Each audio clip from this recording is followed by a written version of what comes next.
estaba olvidando. Gracias.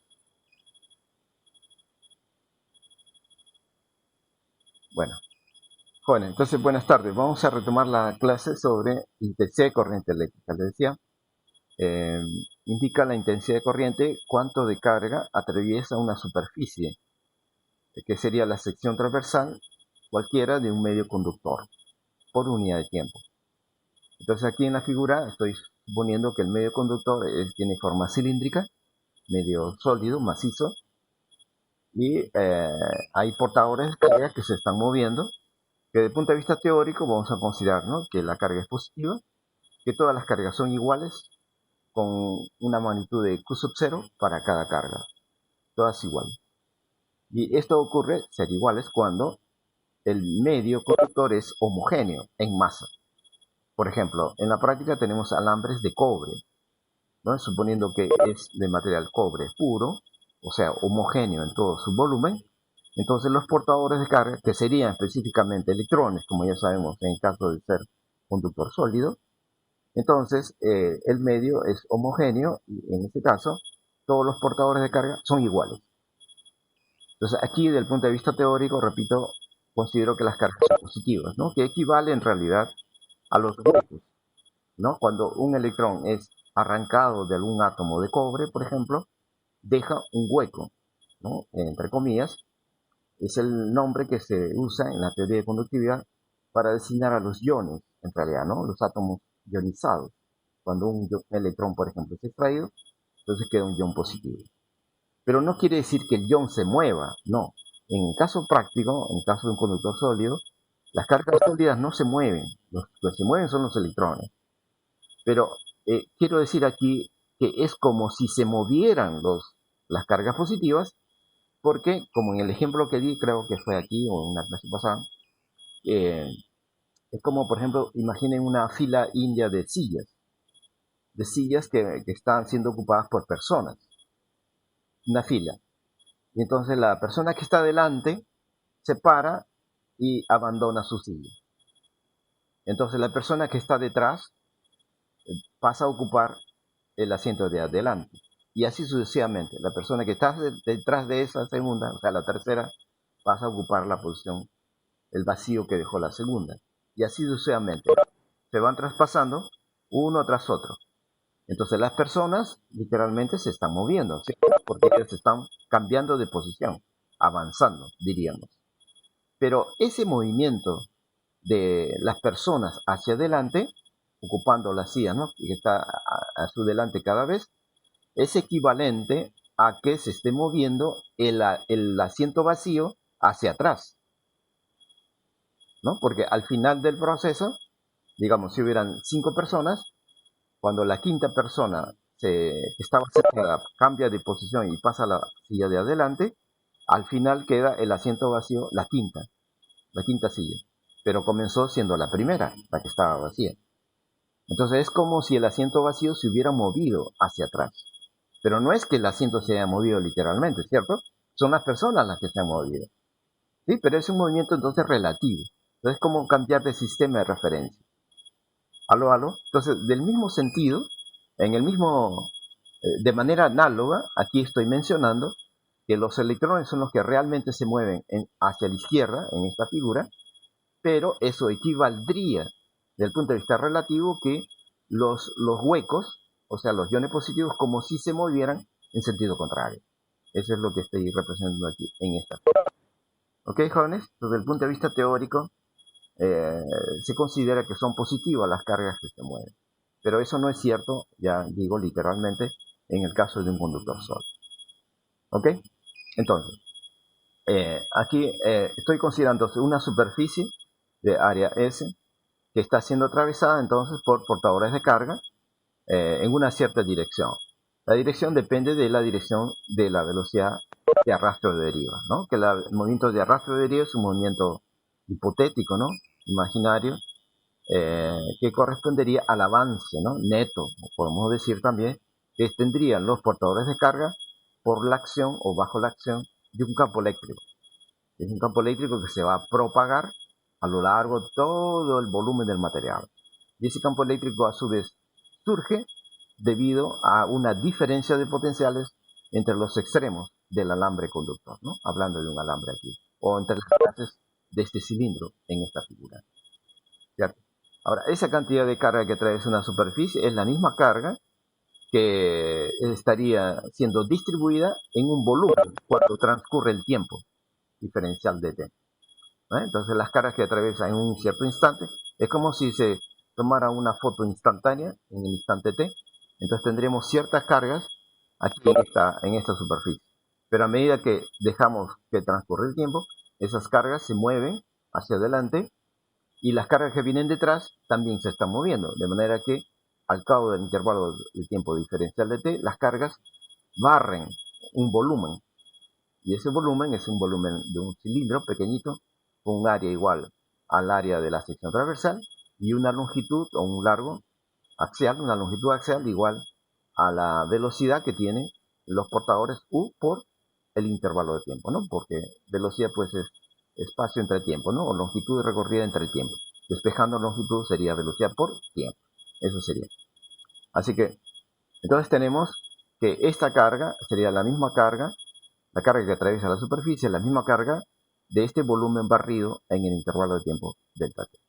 Bueno, esa información acerca de qué portadores de carga son, con qué velocidad, es decir, con qué dirección atraviesan la superficie y la propia superficie, no aparece aquí en esta definición de intensidad de corriente. Entonces son como términos que están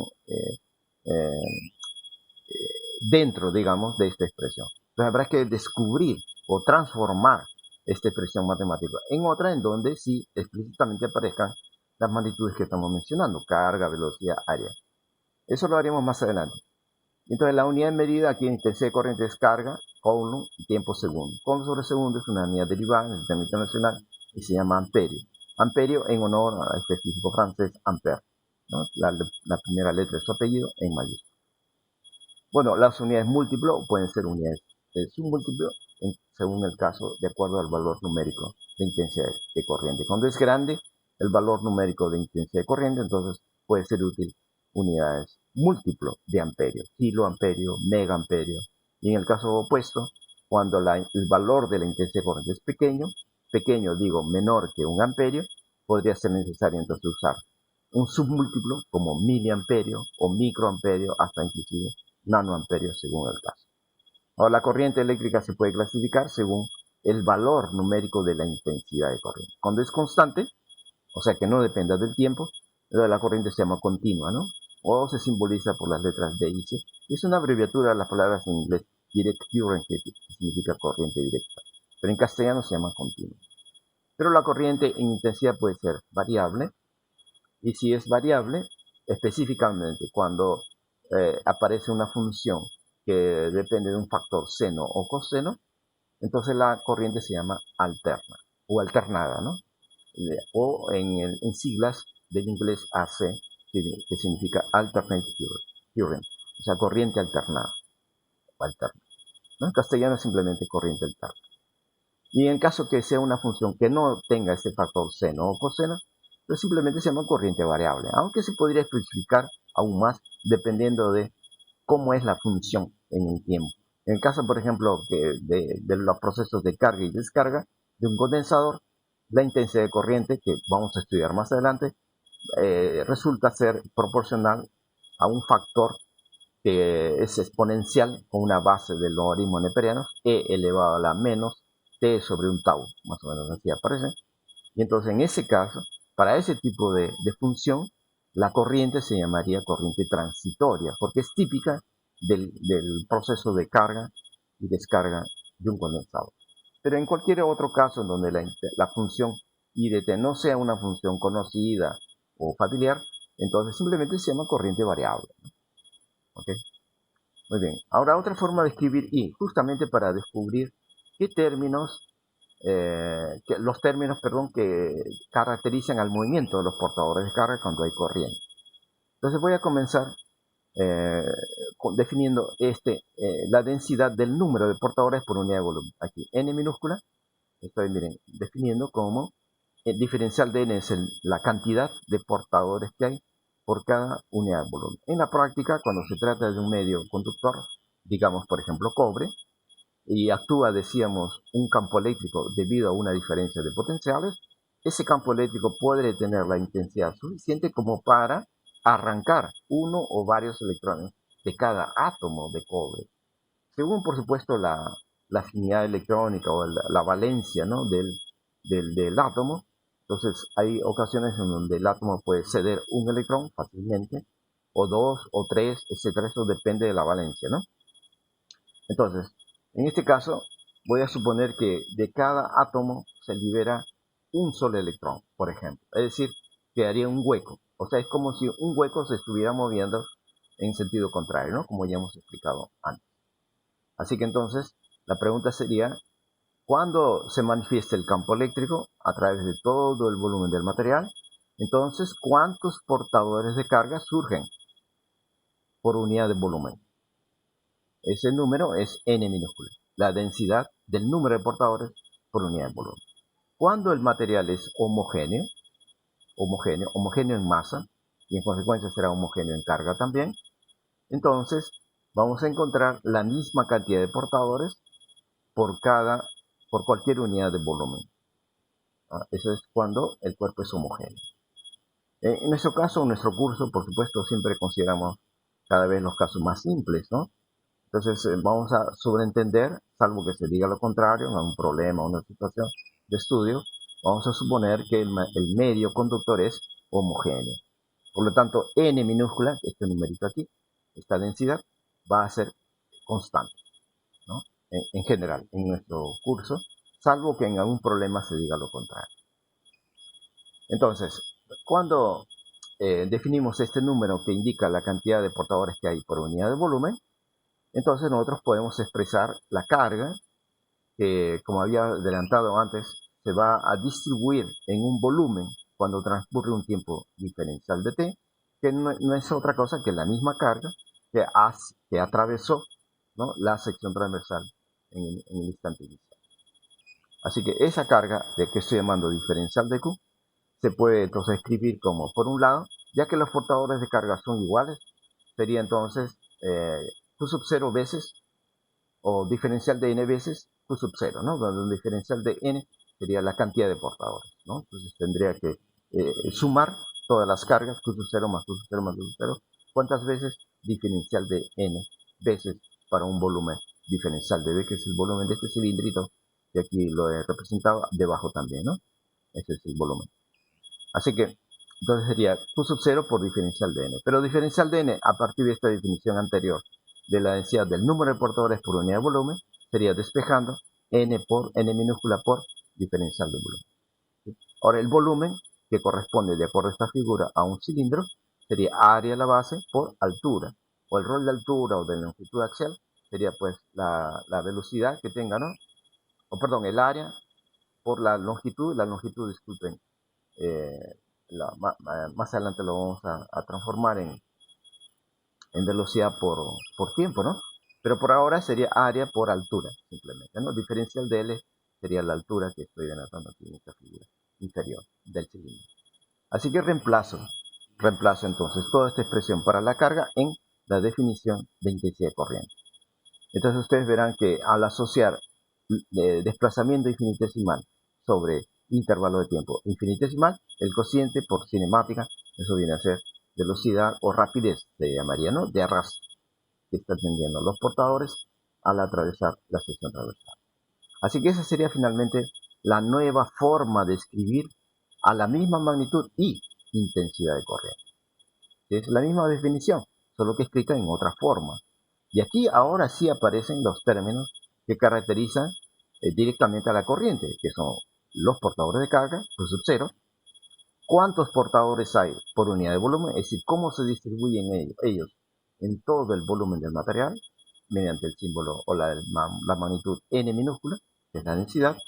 U indica cuán rápido se están moviendo y en qué dirección se mueven. La dirección, bueno, aquí no se nota todavía porque la dirección, para definir dirección de un vector habrá que especificar pues su vector unitario, ¿no?, por ejemplo, o cuál es el ángulo que está formando la velocidad con otro vector de referencia que podría ser el vector área, ¿no?, de la superficie que atraviesa. Entonces por ahora está en módulo. Y por ese perpendicular, que es el área, ¿no? En dirección perpendicular a la velocidad. En el caso que no sea perpendicular la velocidad a la superficie, entonces habría que considerar una proyección de la superficie en una dirección perpendicular a la velocidad. Esa superficie proyectada, ese sería el eje perpendicular que aquí escrito, ¿no? Y que también aquí aparece en la relación 3. Así que esta sería la otra forma de escribir la misma magnitud, intensidad y corriente. Ahora, a su vez, se puede involucrar en esa expresión que he llamado 3 a la densidad de carga también. Sí, porque, miren, si evaluamos Q sub 0 por N, quedaría N minúscula, bueno, reemplazo de la definición, despejando diferencial de N, disculpen, N minúscula es la cantidad de portadores, diferencial de N mayúscula, sobre el volumen, ¿no? Ese reemplazo aquí, lo reemplazo. Y ahora interpreto, ¿qué vendría a ser el numerador?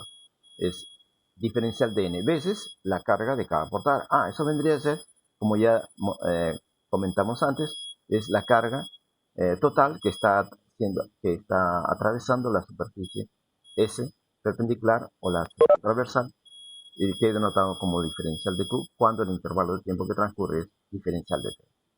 Así que entonces tendríamos carga infinitesimal entre volumen infinitesimal. Eso sabemos que es, por otro lado, densidad de carga. Volumétrica, claro, ¿no? Y acá he usado, miren, el subíndice Q para no confundir con densidad de masa o para no confundir con otra magnitud más adelante que vamos a definir llamada resistividad eléctrica. En los tres casos se usa la misma letra, el mismo símbolo, ρ. Así que para no confundir, acá uso un subíndice ρ sub Q, Q de carga, ¿no? Entonces, densidad de carga. Por lo tanto, entonces, otra forma, ¿no?, de escribir la misma intensidad de corriente es involucrando ahora a la densidad de carga por U es la rapidez de arrastre de los portadores de carga y ese perpendicular es el área de la superficie que se atraviesa en dirección perpendicular a ella. ¿Sí? Bueno, para el caso de haber diferentes tipos de portadores, ¿no? En esta figura yo estoy considerando un solo tipo, pero si hubieran varios tipos de portadores, entonces cada tipo de portador tendría su propia carga, su propia velocidad, ¿no es cierto? Y su propia manera de distribuirse en el volumen del material. O sea, su propia densidad n minúscula del número de portadores por unidad de volumen. En ese caso, la intensidad de corriente total sería la sumatoria de las intensidades de corriente individuales. Y cada corriente individual pues sería la carga, como que acabamos de encontrar aquí en la relación 3. En lugar de escribir Q sub 0, ahora escribo Q sub I, donde I, cuando I sea 1, me estoy refiriendo a portadores del tipo 1, por N sub 1, U sub 1 y el área. El área sí es común, ¿no? Sería para todos los portadores, porque se refiere al área del mismo cuerpo conductor. El cuerpo conductor no cambia, es el mismo. Lo que está variando son el tipo de portadores de carga. Así que los tres factores aquí, carga, N minúscula, densidad de portadores y U, rapidez de arrastre, esos sí podrían ser diferentes dependiendo de qué tipo de portador nos estamos refiriendo. ¿Sí? Aquí estoy considerando que hay M tipos, cuando I es 1, cuando es 2, 3, hasta M. ¿Sí?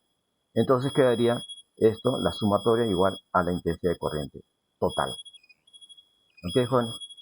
Esa sería la expresión más general. Ahora vamos a definir la densidad de corriente. Miren, la palabra densidad, si ustedes recuerdan, pues después, para hacer una analogía con la densidad de carga, por ejemplo, es una magnitud que ya sabemos que indica cómo se distribuye algo por unidad de extensión. En el caso de densidad volumétrica de carga, por ejemplo, que acabamos de mostrar en la transparencia anterior, nos indica cómo se distribuye la carga en un volumen. O si la extensión fuera superficie, entonces también, análogamente, nos estaría indicando cómo se distribuye la carga en cada unidad de área de la superficie. O si fuera longitud, análogamente. Entonces, si aquí también usamos la misma palabra densidad, entonces debe tener el mismo significado. Nos debe decir cómo se distribuye algo. Ese algo depende del nombre de la densidad. Aquí se llama densidad de corriente. Quiere decir, bueno, esta es una expresión abreviada. En realidad debiera decirse densidad de intensidad de corriente, porque I es la magnitud que se está distribuyendo. Y claro, se distribuye porque, como hemos dicho hace un momento, miren, La carga aquí, en la figura anterior, la carga, los portadores de carga, atraviesan la superficie. Y según cómo transcurre el tiempo, atraviesa más carga o menos carga, ¿cierto? El cociente entre carga y tiempo, eso es intensidad de corriente. Pero es una intensidad de corriente a través de toda la superficie. Y si dividiéramos entonces la superficie aquí, en esta figura estoy dividiendo la superficie en porciones de superficie, entonces a cada porción de superficie, por allí pasaría una cierta cantidad de carga, es decir, una cierta corriente o intensidad de corriente. Entonces la intensidad de corriente tiene una magnitud que se podría distribuir a través de toda la superficie, de toda la sección transversal.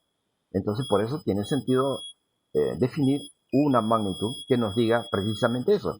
Cómo se distribuye, o sea, cuánto de intensidad de corriente le corresponde a cada unidad de área o a cada porción de superficie cuando toda la superficie de la sección transversal se divide en partes. Así que esa sería la densidad superficial, por supuesto, en este caso, ¿de qué? De intensidad de corriente. Pero de manera breve, en la literatura ha quedado registrado como simplemente densidad de corriente. Ya se sobreentiende que es densidad de la intensidad de corriente. ¿Ok? Entonces, por definición, sería entonces diferencial de I entre diferencial de A, siendo que diferencial de I es la intensidad de corriente que pasaría a través de una área diferencial que está en el denominador, ¿no? Siempre en dirección perpendicular a I. Las unidades de esta magnitud serían, pues, en el sistema internacional, en el numerador sería amperio y en el denominador área, que es metro cuadrado. Así que esa sería la unidad, amperio por metro cuadrado. Ahora, una propiedad, esta densidad se puede reescribir así como lo hicimos para la intensidad de corriente, en otra forma, en la forma que manifieste los parámetros característicos de los portadores de carga, ¿no? Entre ellos su carga, su densidad del número de portadores por unidad de volumen y la velocidad. Justamente, miren aquí, aquí en esta relación, si la cambiamos con su forma de escribir, se consigue cuando el numerador, el que es diferencial de I, bueno, de la expresión anterior aquí, vuelvo a la expresión anterior, que es esta 3, que he llamado 3. Miren, si yo diferencio a la izquierda, diferencio a la derecha, ¿qué magnitudes estarían afectadas por el diferencial? El diferencial es un operador, ¿no? Bueno, entonces a ver, Q sub 0. Q sub 0 es la carga de cada portador. Hemos supuesto que todos son iguales, por lo tanto sería una constante, Q sub 0 en este caso. N minúscula. ¿Qué es N minúscula? Hemos dicho que es la densidad del número de portadores por unidad de volumen, que nos indica cómo se distribuyen los portadores en cada unidad de volumen. Cuando el material es homogéneo, hemos dicho, en masa, entonces esa densidad, N minúscula, es constante. Así que entonces no estaría afectado por el diferencial. U es la rapidez de arrastre o de deriva de los portadores de carga. Si todos los portadores son iguales, como hemos dicho al decir que Q sub 0 es constante, entonces todos se van a mover con la misma velocidad de arrastre o de deriva, ¿sí? Con el mismo U aquí. Entonces también sería constante. En cambio, el área, eso sí sería afectado por el diferencial en la medida de que significaría que estaríamos dividiendo la superficie en partes infinitesimales. Así que entonces, al diferenciar primer y segundo miembro, solamente el diferencial afectaría al área. Así, esa es la expresión que entonces estaría reemplazando aquí en el numerador para reescribir la densidad de corriente. Entonces queda N, densidad del número de portadores por unidad de volumen, Q sub 0 la carga de cada portador, siendo todos iguales, U la rapidez de arrastre de esos portadores, que también son iguales para todos ellos, y el área diferencial, aquí aparece. Y el denominador también es la misma área, ¿no? Diferencial de una superficie, ¿no? Que está siendo atravesada en dirección perpendicular a ella por los portadores.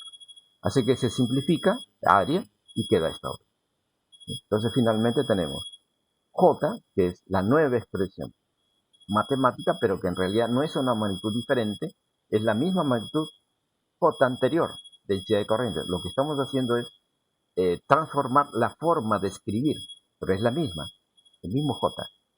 Ahora sí aparece, miren, las magnitudes que caracterizan a la corriente, es decir, a los portadores de carga. La carga, Q sub 0, ahí está. ¿Cuántos portadores hay por cada unidad de volumen? N minúscula. Y con qué velocidad se mueven. Ahí está, U. ¿Okay? Esa sería la nueva expresión para la magnitud escalar llamada densidad de corriente, que estoy llamando 5. ¿ok? Pero es la misma o equivalente a la 4, ¿no? Que es lo original. Ahora, debido a que la densidad de corriente, como se ve, es proporcional a la rapidez, siendo que la rapidez es el módulo del vector velocidad de arrastre o de deriva, y siendo Q sub 0 escalar y N minúscula densidad de portadores de carbono también escalar, entonces se podría redefinir a la densidad de corriente como si fuera un vector.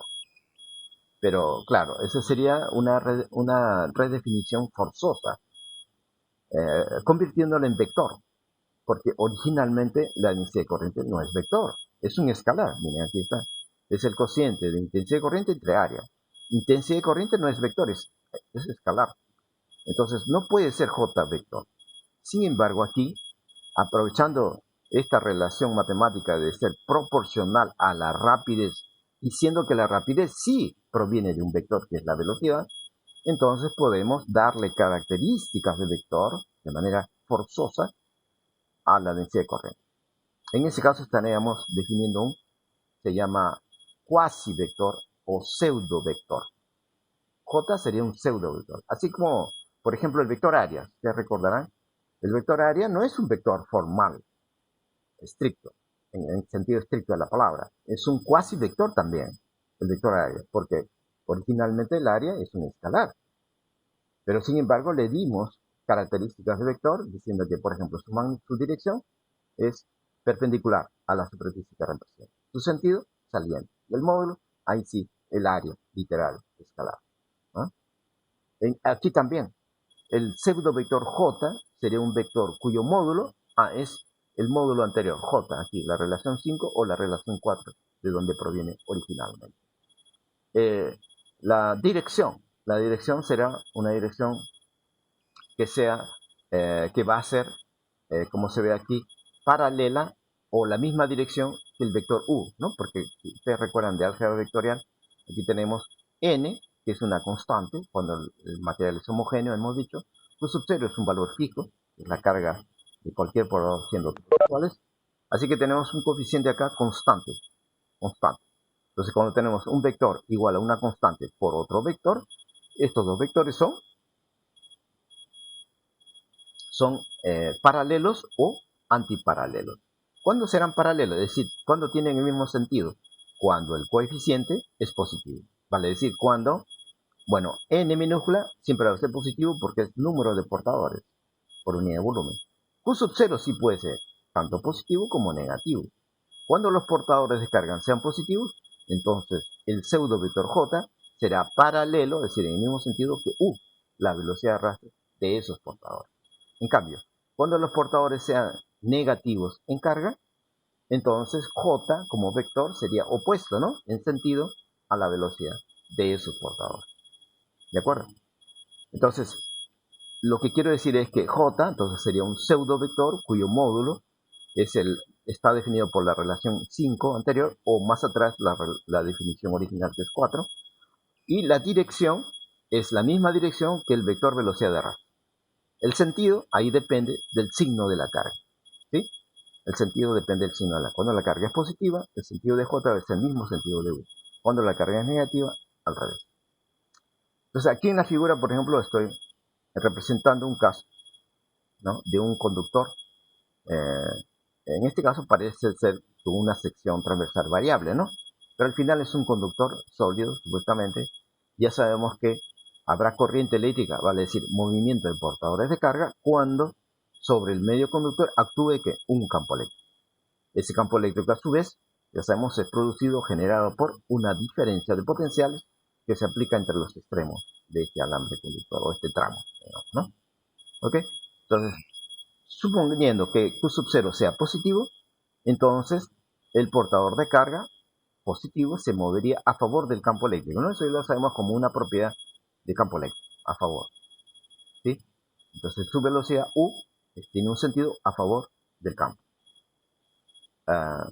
Y ahora el vector densidad de corriente, que estamos definiendo de manera obligada, ¿no? Forzosa, tendríamos que representarlo también paralelo a U, ¿no es cierto? Porque la carga es positiva de acuerdo a esta relación 6.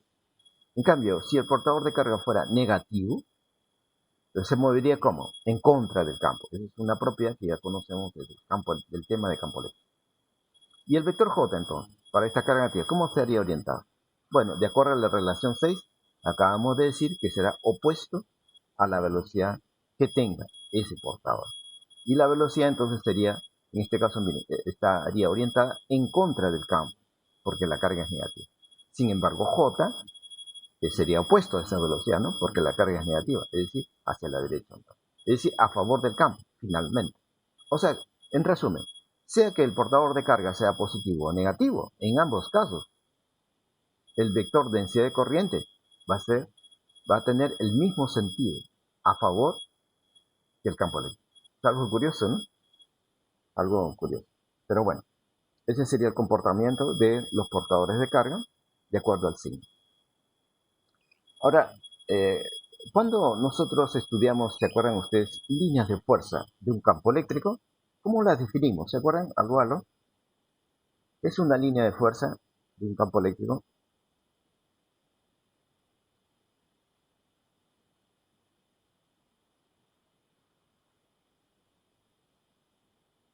Aló. ¿Alguien se acuerda? ¿Qué es ¿Qué dijo, profesor? línea de fuerza del campo eléctrico? ¿Qué es? ¿O cómo la definimos? ¿Se acuerdan?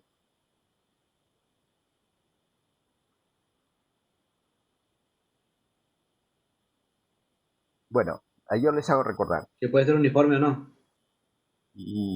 Bueno, eso sería, digamos, un artificio para poder representar un campo eléctrico, ¿no? Mediante líneas de fuerza. Cuando el campo eléctrico es uniforme, las líneas resultan rectas, paralelas, equidistantes de dos en dos. En caso contrario, las líneas serían curvas. No, pero primero la definición de línea de fuerza.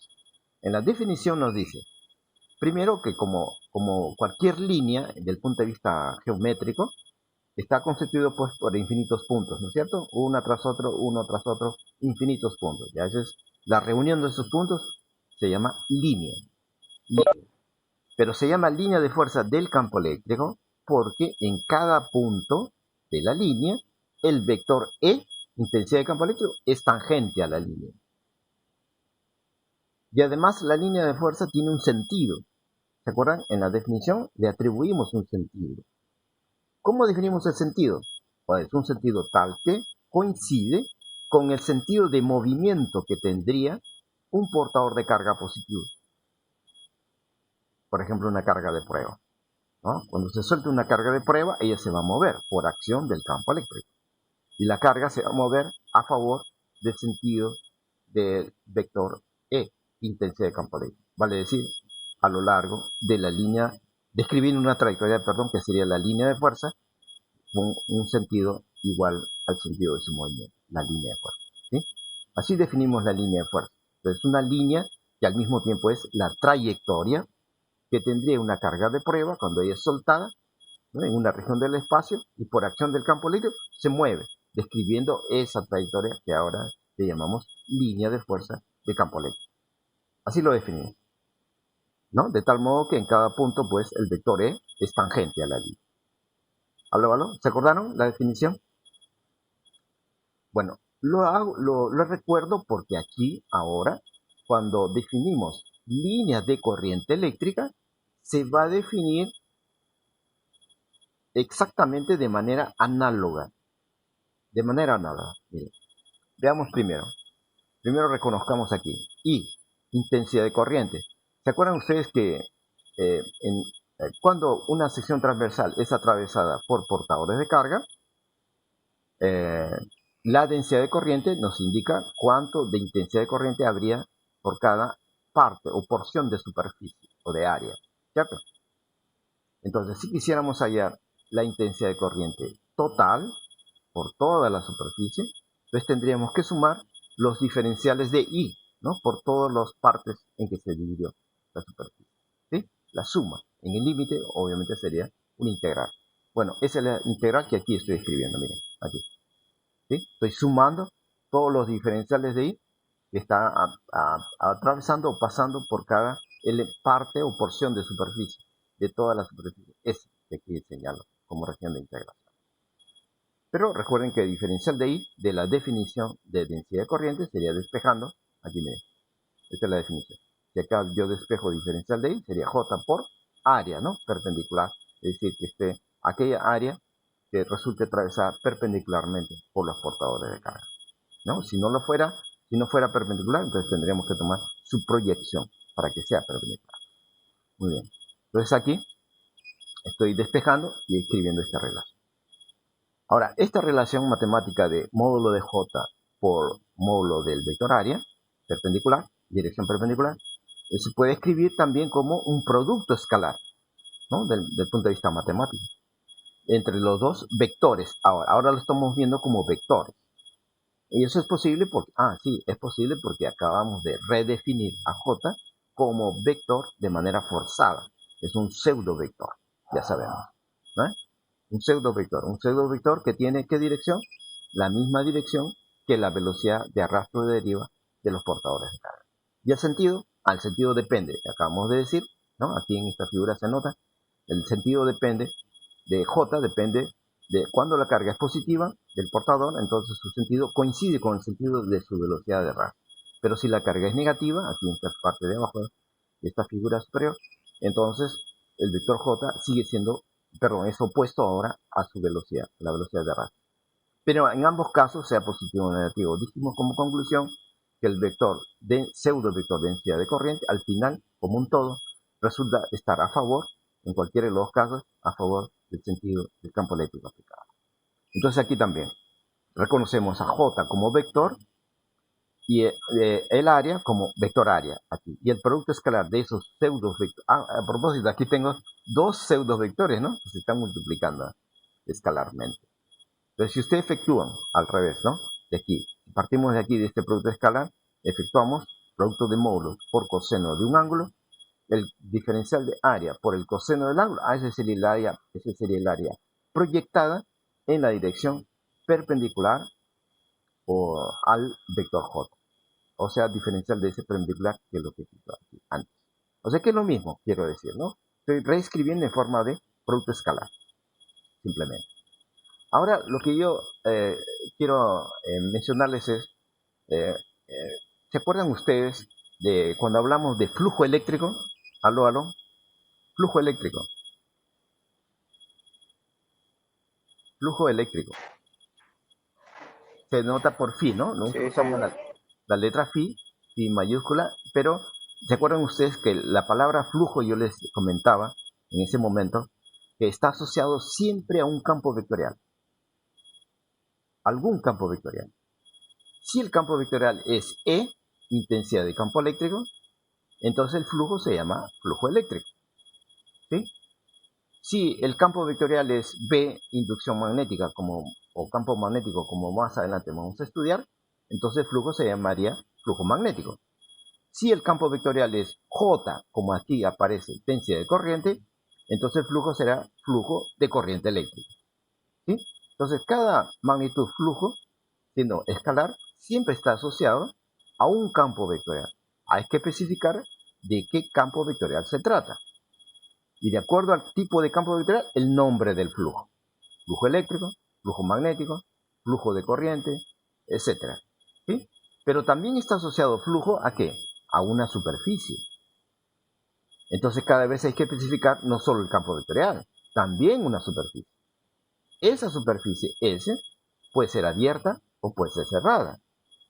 En nuestro caso, a ver, este flujo lo podemos representar primero como la suma de todos los flujos infinitesimales a través de todas las porciones de área o de superficie en las que se pueda dividir previamente la superficie S. ¿Sí? Si yo lo dividiera en partes, por ejemplo aquí, vamos a suponer que lo dividimos en partes, esta superficie, partes pequeñitas, ¿no? Se supone, diferenciales, y se consigue diferenciales cuando el número de partes, ya sabemos, es infinito, ¿no? El infinito número de partes, y así cada parte resulta diferencial, exclusivamente. ¿Correcto? Diferencial, diferencial. Entonces, para cada porción de superficie le corresponde un flujo infinitesimal diferencial de F. Pero cada flujo infinitesimal eléctrico, hablando de flujo eléctrico, sería igual pues entonces a el producto escalar por definición de flujo eléctrico, el producto escalar de E. ¿Qué vector E? B es un vector que está asociado, recuerden, a cada punto, ¿no?, del espacio. En este caso nos referiríamos a un punto de una superficie. Digamos, si esta es la superficie diferencial de S, entonces en un punto cualquiera, por ejemplo este, habría un vector E. Ya, ese es el vector E al cual me refiero. Pero ustedes me dirán, oh, pero un elemento de superficie tiene infinitos puntos, ¿cierto? Tiene infinitos puntos. Entonces, para cada punto habría diferentes vectores E.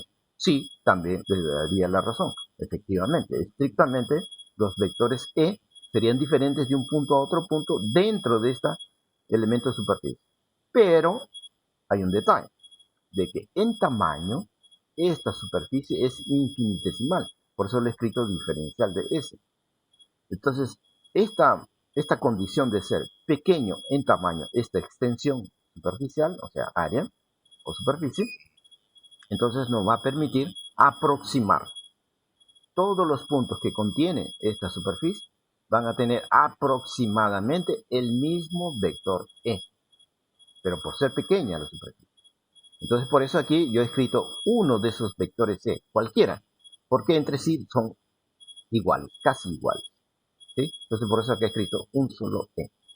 Y entonces tendría que sumar todos estos productos escalares para tener el flujo total a través de la superficie.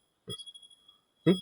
Ahora, por otro lado, ¿se acuerdan ustedes que nosotros mencionamos una propiedad, ¿no?, por lo menos de manera proporcional, que el flujo es proporcional o igual a cierta escala al número de líneas que atraviesa una superficie, línea de fuerza?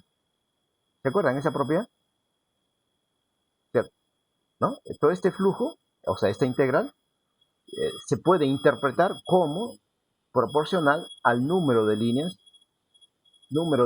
n de fuerza que atraviesa la superficie. ¿Se acuerdan? ¿Aló, aló? Es una propiedad que nosotros mencionamos en clases pasadas. Ahora, este número de líneas tiene un signo. Puede ser positivo o puede ser negativo. ¿De qué dependerá el signo? Porque alguien diría, oh, pero si es número de líneas, cantidad, ¿cómo es que va a ser negativo? Ah, eso de positivo o negativo proviene de este producto escalar. Porque el ángulo que forman estos dos vectores E y diferencial de área puede ser agudo como puede ser obtuso, ¿no? Cuando hagamos un barrido por toda la superficie, ¿qué tal si todos los vectores área infinitesimales forman un ángulo agudo con los vectores E correspondientes? Entonces ahí la suma sería positiva al final. Pero si el ángulo fuera obtuso, para todos los diferenciales de S, por ejemplo, entonces la suma total, es decir, la integral, sería negativa. Entonces, ¿cómo interpretar el signo cuando nos referimos como número o cantidad de líneas? Entonces, para ahí surge una correspondencia que hicimos. Vamos a suponer que la superficie sea cerrada. Un caso, ¿no? Si fuera cerrada, entonces tenemos una cierta cantidad de líneas que podemos usar para representar el campo eléctrico en esa región donde está la superficie cerrada. Y por ejemplo voy a considerar esto. Atraviesa en un cierto punto a la superficie, por un lado, llegamos por acá por la izquierda, y continúa la línea, continúa, y por otro punto, tal vez por aquí, sale la línea. ¿No? Continúa su recorrido. El sentido de la línea, por aquí entra, y por aquí sale. ¿Sí? Otra línea, algo parecido. Entra en algún punto, continúa, y por otro punto tal vez sale. ¿Ah? Ahí está el sentido. ¿Correcto? Y así sucesivamente podemos considerar pues muchas líneas, ¿sí?, según el campo, la forma de las líneas. ¿Cierto? Pero lo que quiero entender es que podemos nosotros separar dos partes de la superficie, ¿no? Digamos, vamos a considerar que esto sea el límite o la frontera entre dos partes de la superficie, tales que en la parte de la izquierda, en todos los puntos, las líneas de fuerza entran a esa parte de la superficie. En cambio, la parte restante de la superficie S contiene puntos por donde las líneas de fuerza están saliendo. Entonces, para la parte de la izquierda, la cantidad de líneas de fuerza sería negativo, ¿no es cierto? Porque el ángulo entre el vector E es, como ya sabemos, pues paralelo ¿no? A la línea de fuerza, ¿no? O tangente, perdón, tangente de la línea de fuerza. Y en este caso el vector sería pues entrante, ¿no? Porque estamos diciendo que la línea de fuerza entra. Por ejemplo, lo traslada por acá, entrante. Y el vector área sería un vector normal saliente. Vamos a poner que sea este, vector área diferencial, ¿no? Para un elemento diferencial de superficie. Entonces en ese caso tendríamos un ángulo obtuso. De manera que al efectuar el producto escalar sería negativo. ¿Eh? En cambio, a la derecha tenemos un vector intensidad de campo eléctrico que es tangente a la línea, ¿no es cierto? Al ser tangente a la línea va a resultar hacia la derecha, y el vector área podría ser un vector como este, por ejemplo, de tal modo que el ángulo entre el vector área y el vector E sería agudo, perdón, esta vez, ¿no? Sería agudo. Entonces, por eso el producto escalar sería positivo. Entonces, por esa razón, de acuerdo al ángulo, sea agudo o sea obtuso, el número o cantidad de líneas puede ser positivo o negativo. ¿Sí? Entonces, lo que quería dar a entender con este recordatorio es que, miren, por el hecho de aparecer aquí integral de superficie, el mismo tipo, ¿no?, matemático o de integral aquí que para flujo, al comparar, podemos hacer entonces una interpretación. A ver, jóvenes, ¿qué podemos concluir comparando estas dos integrales de superficie? Esta es la de arriba, esta es una integral de superficie, pero ¿de qué campo vectorial? Del campo eléctrico. Y a toda esa integral, ¿cómo se le llama? Flujo eléctrico. Entonces, a esta otra integral, que también es de superficie matemáticamente, no es del mismo tipo, el campo vectorial, por supuesto, es otro, ya no es E, ahora es J. Pero el vector área, mire, se repite acá como segundo factor en el producto escalar. Entonces, ¿cómo le podemos llamar a esta integral? Aló, por comparación, por analogía. Flujo de densidad de corriente. Muy bien, excelente. O sea, también es flujo. O sea que, pero sin embargo, hemos partido de ¿qué? De I. En otras palabras, I, que le habíamos llamado originalmente intensidad de corriente, no es otra cosa que flujo de la densidad de corriente. Se dice brevemente flujo de corriente, a secas, ¿no? Ya se omite la palabra densidad, se sobreentiende que es flujo de la densidad de corriente. Simplemente se dice flujo de corriente. ¿Correcto, jóvenes? Aló, ¿hasta el momento está claro? ¿Alguna pregunta? A ver, yo les hago una pregunta entonces. Si concluimos que I viene a ser al mismo tiempo flujo de corriente, por comparación, por analogía, entonces también podemos definir las llamadas líneas de corriente, ¿o no? Porque en el caso eléctrico le habíamos llamado ¿qué? Líneas de fuerza del campo eléctrico. Ahora le tendremos que llamar líneas de corriente eléctrica, ¿no? Porque el campo vectorial es densidad de corriente, ¿sí? Entonces, a ver, ¿cómo definiríamos a esas líneas de corriente? Por analogía con las líneas de fuerza del campo eléctrico, que acabo en esta figura de recordar. Aló. Son tangentes a cada punto de J. Claro, muy bien. O al revés, ¿no? Son líneas compuestas por infinitos puntos, tales que en cada punto el vector J sea tangente a la línea. Eso quiso decir, creo, ¿no? Aló, ¿estamos de acuerdo? Sí. Claro, lo mismo que fue para el caso eléctrico, exactamente igual. ¿De acuerdo? Ahora, por otro lado, habíamos recordado también que el flujo es una propiedad proporcional o igual a una cierta escala a la cantidad de líneas de fuerza que atraviesa una superficie, ¿no? Esa es la otra propiedad. Entonces aquí, análogamente, esta integral, que le estamos llamando ahora flujo de corriente, también no sería proporcional a cierto número de líneas de, bueno, ya no diría línea de fuerza, sino línea de corriente que atraviesa una superficie. ¿Aló? ¿No sería lo mismo también? Sí. Claro, sería lo mismo, ¿sí? Entonces, aquí a la derecha, miren, voy a borrar estas anotaciones para poder que ya se abultó esta figura, me parece. Bueno, todavía no voy a borrar, pero creo que sí se entiende, ¿no? Miren, esta es la figura que representa acá la superficie. que supuestamente está siendo atravesada, como ustedes ven por la figura, por líneas. ¿Qué líneas serían esas? Depende. Si son vectores E los que son tangentes a esa línea, entonces serían líneas de fuerza del campo eléctrico. Pero si los vectores tangentes a esas líneas en cada punto es J, entonces serían las líneas de corriente que acabamos de definir. ¿Cierto? Entonces aquí tengo representado una superficie S, que podría ser la sección transversal de un medio conductor, que estaría siendo atravesado por algunas líneas de corriente, diríamos ahora.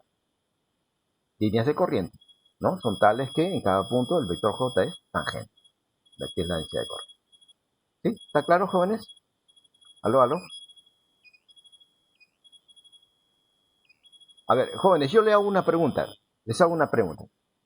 ¿Qué pasaría si esta superficie S fuera cerrada? ¿A qué sería igual el flujo, o mejor dicho, la corriente total, intensidad de corriente total, a través de toda la superficie cerrada esta Cero. vez? ¿Aló? Cero. Cero, ¿no es cierto? Cero. Claro, cero, muy bien, muy bien. Muy bien, cero. Y de la misma manera como también se obtiene cero para el caso de campo eléctrico. ¿Sí? ¿Qué sería? A ver, vemos. Estas líneas que por un lado atraviesan, digamos aquí ya voy a aprovechar este dibujo, que sería el mismo para corriente, esta es la superficie cerrada, ¿sí? De la cual estaba hablando en la pregunta. Y entonces aquí voy a distinguir dos partes con esta línea punteada. A la parte de la izquierda, en donde las líneas de corriente, diríamos ahora, ¿sí? Atraviesan la superficie, pero entrando a ella, entrando. Pero esas líneas, al prolongarlas, resulta que van a salir por la parte restante de la superficie, ¿cierto? Y entonces el flujo de las líneas de la corriente eléctrica, el flujo de la corriente eléctrica por este lado va a ser negativo, porque el producto escalar, estos productos escalares de J por diferencial de E, sería pues negativo, porque el ángulo es obtuso, ¿cierto? Cada vez. Y por eso entonces el flujo de esta parte sería negativo. Y por la derecha, la otra parte de la derecha de la superficie, ahí el flujo sería positivo, porque las líneas de corriente salen, y al salir forman un ángulo agudo con los respectivos vectores área. Por eso el flujo sería positivo. Pero si yo comparo estos dos flujos de corriente, de la izquierda y de la parte de la derecha de la superficie, esos dos flujos son exactamente iguales en valor absoluto, pero en signo son opuestos. ¿Por qué? Porque flujo, por otro lado, pues acabamos de decir que es proporcional a la cantidad de líneas de corriente. Estas líneas de corriente que ingresan por acá a la superficie son las mismas líneas que al prolongarse salen por la parte restante de la superficie. Exactamente las mismas. Quiere decir que los flujos son iguales en valor absoluto, pero en signo son opuestos. De manera que el flujo total a través de toda la superficie cerrada, por esa razón sería cero, como alguien bien lo dijo, ¿no? ¿Correcto, jóvenes? El flujo es cero. O sea, quiere decir, en otras palabras, que la intensidad de corriente total es cero. ¿Estamos de acuerdo, no? Sería cero.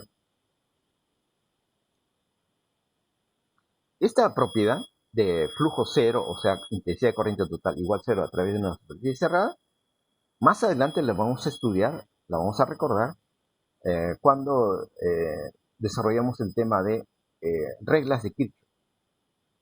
Bueno, justamente la primera regla de Kirchhoff es esta, justamente el hecho de que cuando consideramos una superficie cerrada, la intensidad de corriente total a través de toda ella es cero. Esa es la primera ley de Kirchhoff. Pero claro, no se muestra en esa forma de corriente total igual cero, no se muestra así, sino que se muestra, ¿cómo se muestra? Generalmente, en la literatura se presenta de otra forma, ¿no? Como la suma de corrientes que entran es igual a la suma de corrientes que salen. ¿Así es? ¿Se acuerdan, jóvenes? No, de la escuela a la academia. ¿Aló, aló? Sí, profe, sí. Ya, muy bien. Pero eso, ¿de dónde proviene ese de suma de corrientes que entran igual suma que sale? ¿De dónde proviene eso? Justamente de aquí, de que I, intensidad de corriente total a través de toda la superficie. Ahora, ¿qué superficie sería esa? Teniendo en cuenta, aludiendo a la primera regla de Kirchhoff. En la primera regla de Kirchhoff tenemos en cuenta un nudo. Aló, aló. ¿Se acuerdan de nudo? ¿Nudo o nodo? Entonces tenemos cables conductores que están siendo conectados a través de un nudo o nodo. Entonces aquí, por ejemplo, estoy representando un nudo y un cable acá. Este cable, este es uno. Este es un cable. Acá este es otro cable que está siendo soldado, digamos, ¿no? A este nudo, ¿no? Por aquí hay otro. Hay otro. Por aquí hay otro, ¿no? Y así sucesivamente, papá. Disculpen. ¿No? Así. Pueden haber varios. Yo estoy dibujando solo algunos, pues, ¿no? Entonces, imaginemos que por aquí las líneas de corriente entran. Líneas de corriente entran. ¿Sí? Estas mismas líneas, si las prolongamos, miren, si las prolongamos, esas líneas van a resultar saliendo por algún otro lado, ¿no? Pero atravesando, ¿qué? Esta superficie. Esta es la superficie S, que sería la superficie que envuelve el nudo o nodo. La superficie exterior del nudo. El punto de soldadura sería, pues, en la práctica, ¿no? Cuando se sueldan los extremos de varios tramos o de alambres conductores, entonces la superficie exterior de ese punto de soldadura es la superficie cerrada, ¿sí? Entonces, estas líneas de corriente que entran por aquí, seguramente al prolongarlas, pues van a tener que salir por algún lugar. Digamos que salen por acá, ¿no? Entonces, esas líneas entran y por aquí salen. Y podemos así representar varias líneas, ¿no? Varias líneas, por supuesto. Entran, salen. Otra línea que entra por acá, continúa y seguramente van a salir por acá. Y así sucesivamente, varias. Yo solo estoy dibujando algunas. ¿Cierto? ¿Aló, aló? ¿Estamos de acuerdo, no? Entonces, miren, estas líneas son líneas de corriente, que ya sabemos que tiene interpretación de ¿qué? De flujo. Entonces, estas líneas respecto de esta superficie S, ellas por este lado están entrando. Pero al prolongar, al continuarlas, las líneas, por aquí están saliendo. O sea, por un lado tenemos flujo negativo y por acá flujo positivo. Pero en valor absoluto son iguales, ¿no? Porque son las mismas líneas. Solamente que son prolongadas. Y acá lo mismo. Por aquí y por acá. Por supuesto, hay una porción de la superficie por donde ni entra ni sale, ¿no? Por ejemplo, acá, en esta parte de aquí que estoy señalando, acá no hay ninguna conexión con ningún alambre conductor. Pues simplemente por ahí no hay flujo de líneas. ¿Cierto? No hay flujo. Los flujos solamente hay por donde hay movimiento de portadores de carga, o sea, por donde hay corriente. ¿Correcto? Pero lo que quiero resaltar es que hay una parte de la superficie que está siendo atravesada por líneas que entran y otras partes por el lado de la derecha que salen. Pero se dan cuenta que el flujo total sería cero, también aquí, ¿o no? ¿Aló, aló? Entonces, cuando el flujo es cero, el flujo total, siendo que cada flujo parcial, por ejemplo, este que entra, ese flujo parcial es I, ¿no? Ojo, el flujo es I, intensidad de corriente, aquí jóvenes. I es otro nombre, ¿no? Es un renombre que le estamos dando, ¿no? A la intensidad de corriente. Ahora lo identificamos como flujo. Bueno, me estoy refiriendo a ese flujo, o sea, I. Para acá es una intensidad de corriente que entra, ¿no? Un I1, digamos que entra. Acá hay otro flujo que también entra, o sea, un I2.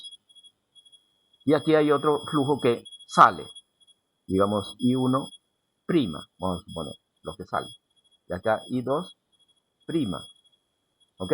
Pero veámoslos como flujo, ¿no? Porque esa es la interpretación que le acabamos de dar. Entonces, estos flujos de acá son negativos. Y estos flujos de acá son positivos. O sea, vale decir, estas corrientes o intensidad de corriente se considera negativo porque entra, ¿sí? El ángulo pues es obtuso, ¿no? De aquí, miren. Y aquí esa intensidad de corriente sale. Pero con la suma, o sea, el flujo total, hemos dicho o acabamos de decir que es cero, porque la superficie es cerrada. Entonces, al ser cero, tendría que decir así. I1 más I2, bueno, sería menos en realidad, ¿no? Porque es negativo. Entonces voy a escribir I1, ya estaría en valor absoluto, y le escribo el signo menos para decir que todo es negativo, ya que el flujo es negativo. Entonces, al sumar, tengo menos I2 sería, ¿no? Porque I2 también corresponde a un flujo negativo, entonces el valor absoluto para mí I2 ya es el valor absoluto, sea positivo, para que finalmente sea negativo, le antecedo el signo menos. Más el flujo ahora de los que salen sería I1', que sería el flujo saliente, más el flujo la otra parte del flujo saliente, que es I2 prima, disculpe, I2 prima, ese flujo total debe ser igual a 0. Como es 0, entonces estos números negativos los traspaso al otro miembro para que se vean como positivos, y de allí que resulta que la sumatoria de intensidad de corriente que entran es igual a la sumatoria de corrientes que salen. ¿No se dice así? ¿Aló? ¿La primera regla de Kirchhoff? Bueno, pues es eso. Es eso. ¿Ok? ¿Quedó claro, jóvenes? ¿Aló?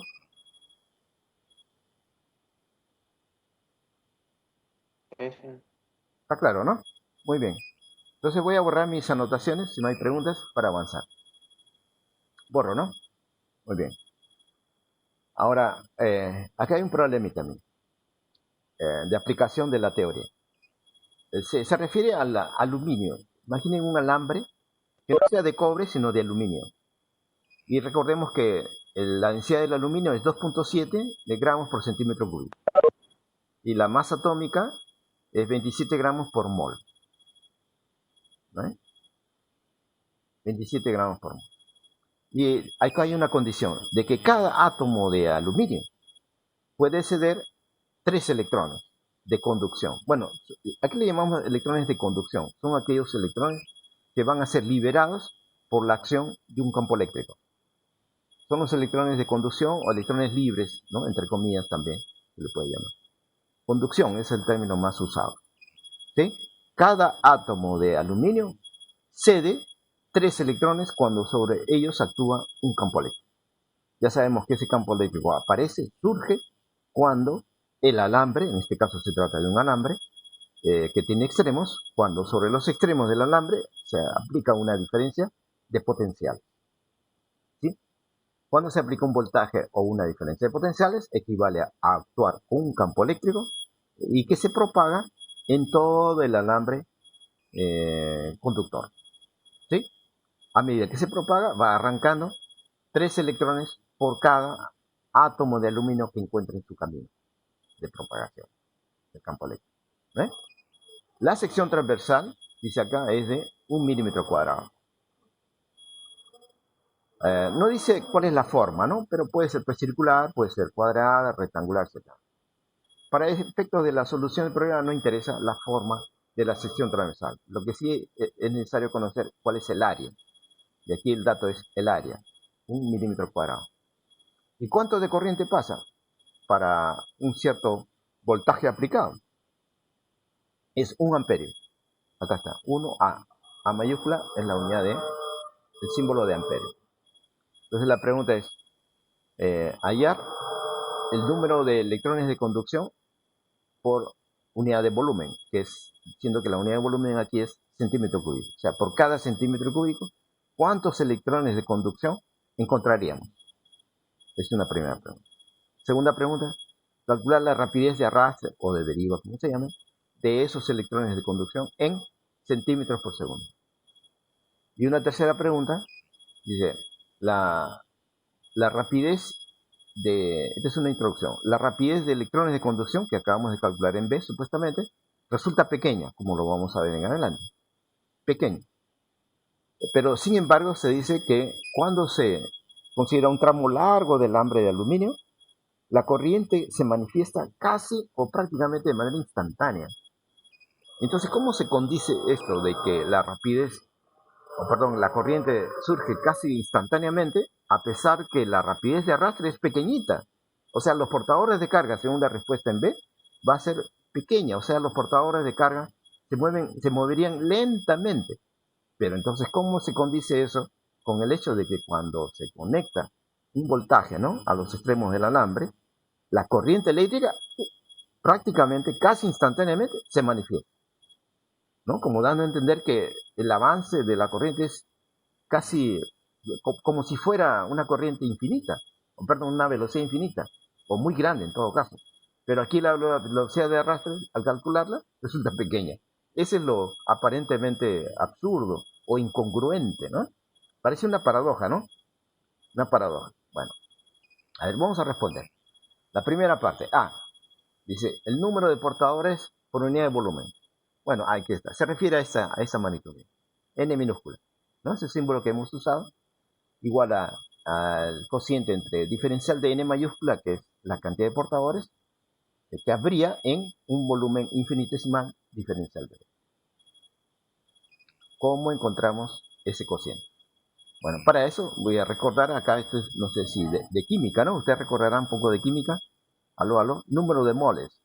Cuando se tiene una cierta masa, diferencial de m, ¿no? Que es la masa que habría en un volumen diferencial de b. Entonces, aquí voy a suponer, ¿no? Que hay una masa. Esta es una partecita de todo el volumen del material conductor. Es diferencial de m. Pero ¿en qué volumen? En el volumen diferencial de b. ¿Sí? Entonces, por química, se sabe que ¿cuántas moles habría en esta masa? Aló, ¿se acuerdan? ¿Alguien se acuerda? Yo ya lo he escrito aquí. Este es el cociente entre ¿quién? Entre la masa, ¿no? Respectiva y el denominador que debe aparecer. Aló. Masa molecular. Claro, masa molecular, aquí se llamaría masa atómica, ¿no?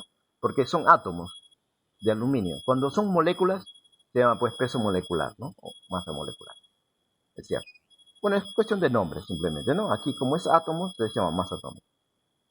Bueno, es eso. Entonces el cociente entre la masa y la masa molecular, o la masa atómica en este caso. Ya, ese cociente nos da el número de moles. Pero también el número de moles se obtiene de otra manera. En esta masa hay un cierto número de átomos. ¿Aló? ¿Se acuerdan? Número de átomos. El número de átomos que haya en esa masa, o sea, en ese volumen, respecto del número de Avogadro, Na es número de Avogadro, ¿se acuerdan, no?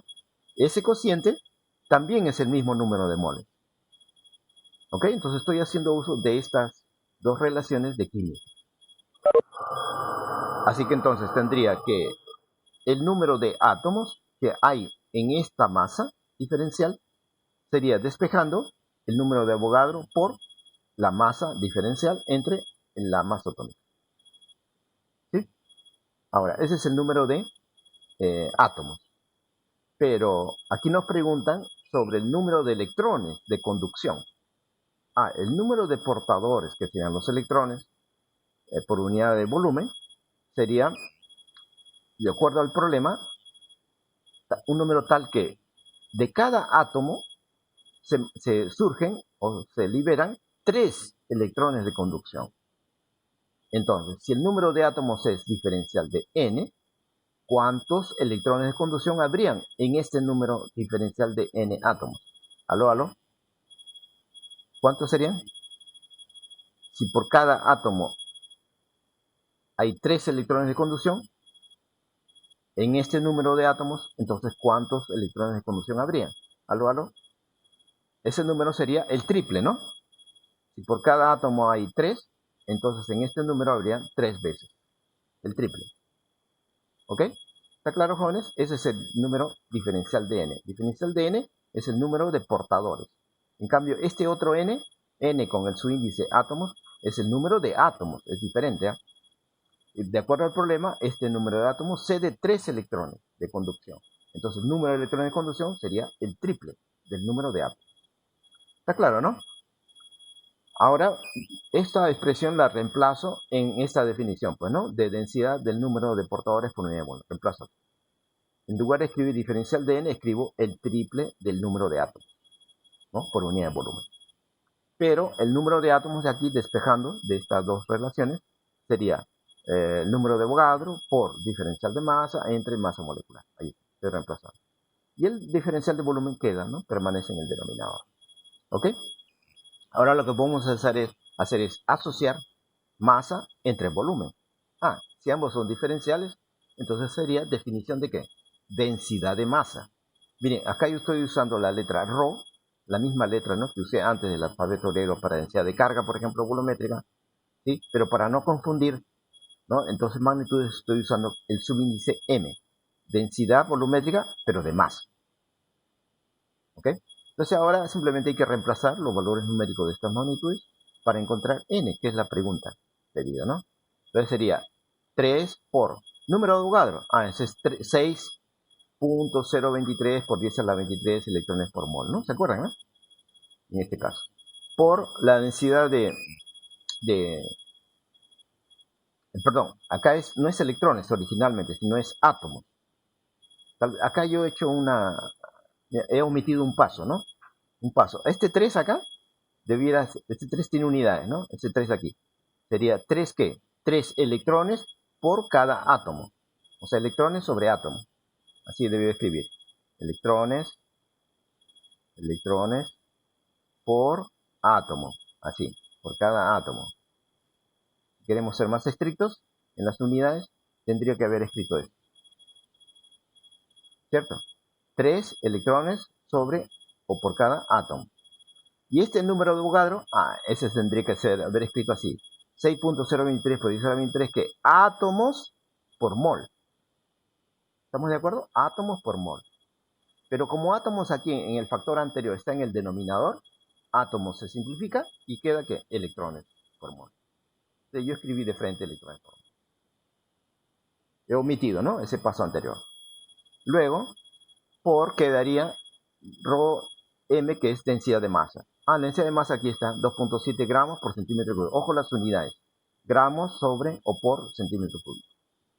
Y todo esto entre masa molecular, masa atómica, perdón, que es 27, según el dato aquí, gramos por cada mol.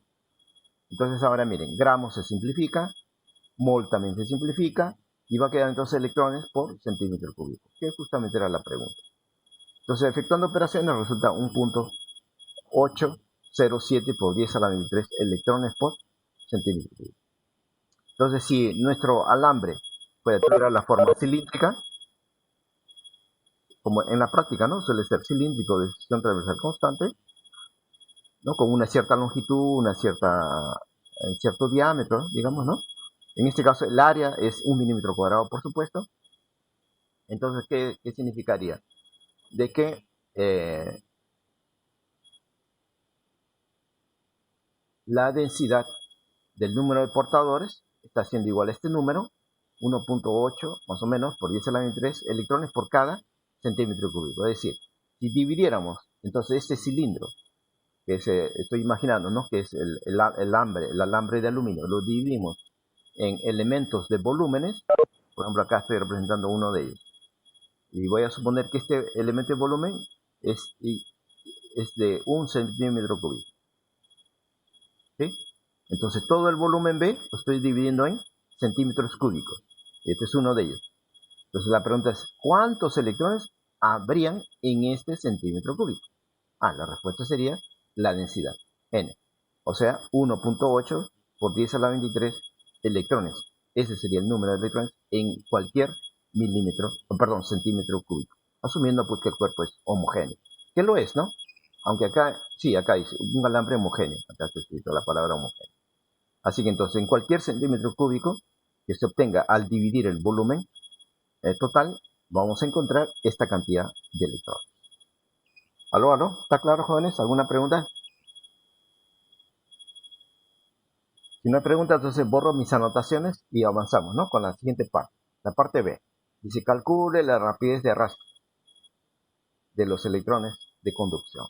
Entonces, para esto tendríamos que recurrir aquí a la propiedad de J, ¿no? ¿Se acuerdan? J originalmente se definió de esta manera, como diferencial de I, intensidad de corriente por cada unidad de área. Pero en el caso de ser J constante, ¿y cuándo es constante? Cuando la rapidez de arrastre, este U, sea constante. Y a su vez, cuando U va a ser constante, porque recuerden que este coeficiente E o Q sub 0, que habíamos escrito antes, que ahora es E, porque se refiere a electrones, el portador de carga, y N es el número de portadores por unidad de volumen, que también es positivo, ¿no es cierto? Y además será constante N cuando el material sea homogéneo, cosa que dice el enunciado. Y E es la carga, ¿no? Un valor fijo de cada portador. Entonces se supone que todos los portadores son iguales. Así que es constante. ¿Sí? Pero U, ¿de qué dependerá? U dependerá de una relación anterior, aquí, más atrás. Aquí, más atrás. Está U. Aquí está U, miren, jóvenes. U es efecto, porque caracteriza el movimiento de arrastre o de deriva. Es el efecto. ¿Y qué causa este efecto? La causa de este efecto, que es velocidad, movimiento de arrastre, es el campo eléctrico. Esta es la causa. Entonces, en esta relación matemática se expresa causa y efecto. ¿Sí? Entonces, ¿en qué casos U va a ser constante? Recuerden aquí que Q0 es un valor fijo, constante. Tau es un tiempo promedio, ¿se acuerdan? Como promedio siempre debe ser fijo también.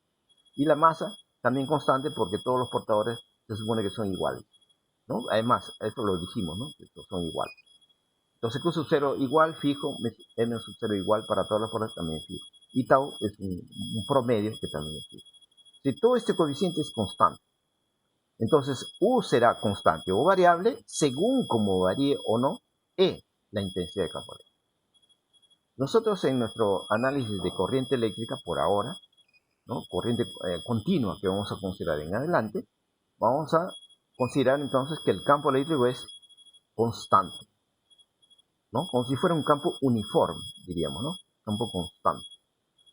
Entonces la velocidad sería constante, por esa razón, ¿no? Para el caso de corriente continua. Entonces por eso aquí, donde estamos, aquí, ¿no? Para calcular la rapidez de arrastre o la velocidad de arrastre, me estaba refiriendo a J, ¿no? Aquí, despejando J entre Q0 por N, donde Q0 aquí es E, carga del electrón. Pero yo decía de que este U va a ser constante o variable según como sea J.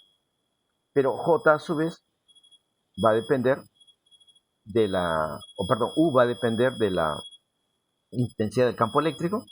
Y para el caso de corriente continua sería constante E, intensidad de campo eléctrico. En consecuencia, U sería constante.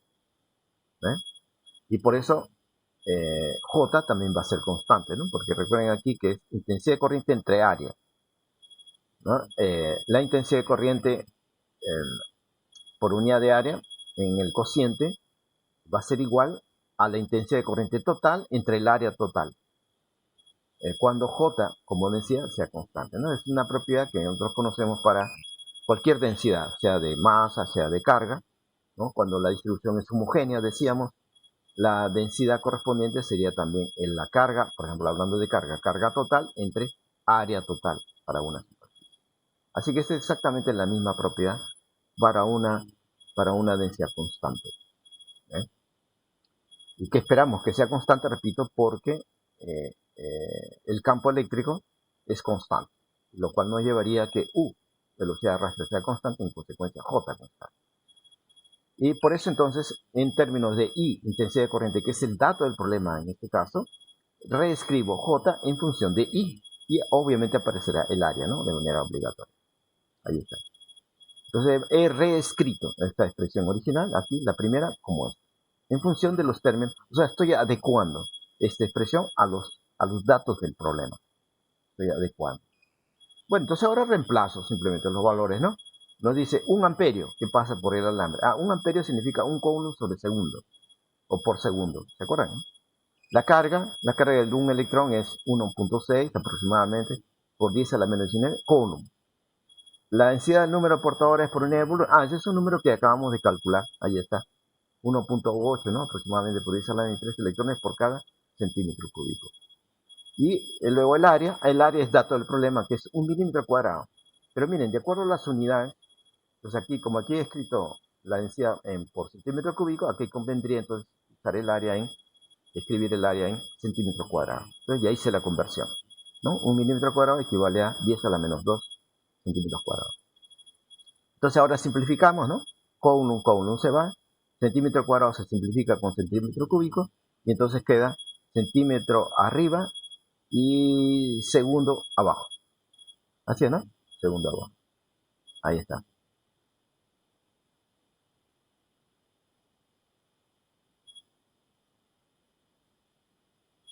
Y bueno, ya tenemos la respuesta, pues, ¿no? Los portadores de carga, o sea, los electrones de conducción, se mueven, miren, como se había anticipado, con un número bastante pequeñito en centímetros por segundo. Es 0.03, ¿no? Sería. Y algo más en centímetros. O sea, diríamos, se mueven lento, muy lento. O sea, en un segundo recorre 0.03 centímetros. O sea, ¿cuánto sería?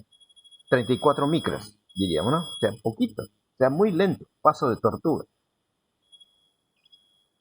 Sin embargo, cuando se pregunta, ¿no?, en la parte C, cómo conciliar o cómo levantar esa incongruencia aparente de que, siendo la rapidez de arrastre de deriva muy pequeñita como se acaba de obtener, ¿cómo es que se concilia o es congruente con aquello de que cuando se aplica una diferencia potencial entre los extremos del alambre de conducción, la corriente eléctrica se manifiesta casi instantáneamente? ¿Cómo conciliar esos dos aspectos? Bueno, no hay una contradicción. En principio es aparente. O sea, se trata de una paradoja. Bueno, la explicación o la corrección del absurdo es lo siguiente. Que primero, cuando se tiene un alambre conductor, un alambre conductor, voy a usar aquí mi herramienta lápiz. Vamos a suponer que este sea el alambre conductor con una sección cilíndrica en particular, podría ser, y tiene una cierta longitud, una cierta área. Bueno, nuestro problema es 1 milímetro cuadrado. 1 milímetro cuadrado, a propósito, es delgadito, ¿no? 1 milímetro. En su mente tendrán, ¿no?, la idea de cuánto es 1 milímetro. O sea, 1 por 1, digamos, si fuera cuadrado, sería así. O sea, bien delgado. Y entonces, normalmente, para que haya corriente, ¿qué hacemos en la práctica? En la práctica lo que hacemos es conectar, ¿no es cierto?, los extremos de ese alambre conductor a los terminales de una fuente de voltaje, ¿no? Para tener, corriente continua, obviamente tenemos una polaridad fija de esta fuente de voltaje. Vamos a suponer que el de la izquierda sea positivo, el de la derecha terminal negativo, ¿no? Indica potencial mayor, potencial menor, ¿no? Estableciendo una diferencia de potenciales que se está aplicando a los extremos de este alambre conductor. En términos de línea de fuerza, lo significaría que habría líneas de fuerza que están saliendo, ¿no?, de esta terminal positivo y van a entrar, ¿no?, y van a entrar a este extremo del alambre conductor por este lado, por la izquierda, ¿no?, y por el otro lado van a salir seguramente. ¿Sí? ¿Estamos de acuerdo? Entonces, a través de todo el volumen del material habría campo eléctrico. Pero cuando se hace la conexión, vamos a suponer que instalamos una llave, ¿no? Acá tenemos una llave tal que cuando se cierra la llave, entonces estamos cerrando el circuito. ¿Ok? Estamos cerrando el circuito. Y apenas se cierra el circuito, entonces surge un campo eléctrico, ¿no?, que genera esta fuente de voltaje y que actúa ese campo sobre el portador de carga por este extremo y se va propagando. Se va propagando porque va recorriendo todo el volumen del material hasta llegar al otro extremo. Y de ahí continúa, ¿no?, por el alambre de conexión aquí, hasta llegar a la fuente, y así se repite, estableciéndose un circuito. Son líneas cerradas, ¿no?, las líneas de fuerza del campo eléctrico, finalmente. Entonces la pregunta es, ¿con qué rapidez se propaga ese campo eléctrico desde ese extremo al llegar al otro extremo? Porque ese tiempo de propagación nos va a dar la idea del tiempo en que se va a manifestar la corriente eléctrica de un extremo al otro. ¿Aló, aló? ¿Alguien tiene una idea con qué velocidad se propaga el campo eléctrico? Bueno, la velocidad de propagación, lo voy a escribir como V, va a resultar aproximadamente igual a la rapidez de la luz en el vacío. ¿Y cuánto es la rapidez de la luz en el vacío? Es también, a su vez, aproximadamente 3 por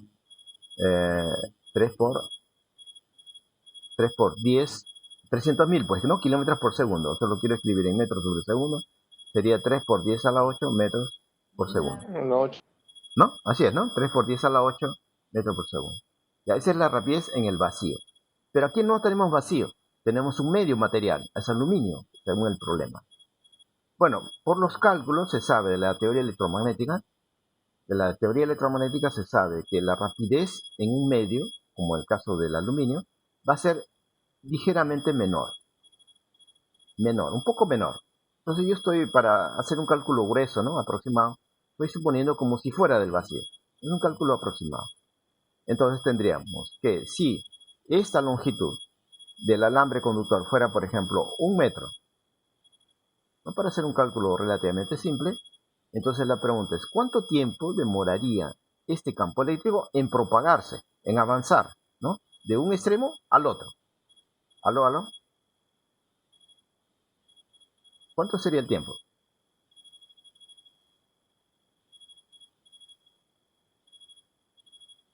0.3 por 10 a lo menos 8 segundos. Claro, el cálculo que supongo usted ha hecho es este, ¿no? Longitud entre velocidad, ¿no? Así es. Longitud entre velocidad. La longitud en nuestro caso es 1 metro. Y la velocidad aproximadamente, ¿no? Ya decía, este cálculo grosero o grueso, es 3 por 10 a la 8 aproximadamente, por supuesto, metros por segundo. Y esto nos da, ¿no? Como usted nos dice, esto es igual a 3.3, ¿no? Periódico puro, por 10 a la menos 9, ¿no? A la menos 9 segundos. O si desean expresar 10 a la menos 9 segundos, eso es nanosegundo también. O sea, miren, el tiempo que demora en propagarse el campo eléctrico de un extremo al otro, recorriendo una distancia de 1 metro, es esto, 3.3 nanosegundos. O sea, 0.0. O sea, el delta T está siendo igual a 0.00000. Y así, ¿cuántos ceros? Un montón de ceros. ¿No es? Bueno, no tantos, pero hay muchos ceros. 10 a la menos 8, o sea, 8 ceros por delante, ¿no? Y luego recién viene el 3 segundos. ¿Así es? O sea, prácticamente ¿cuánto? Cero, pues no diríamos en la práctica.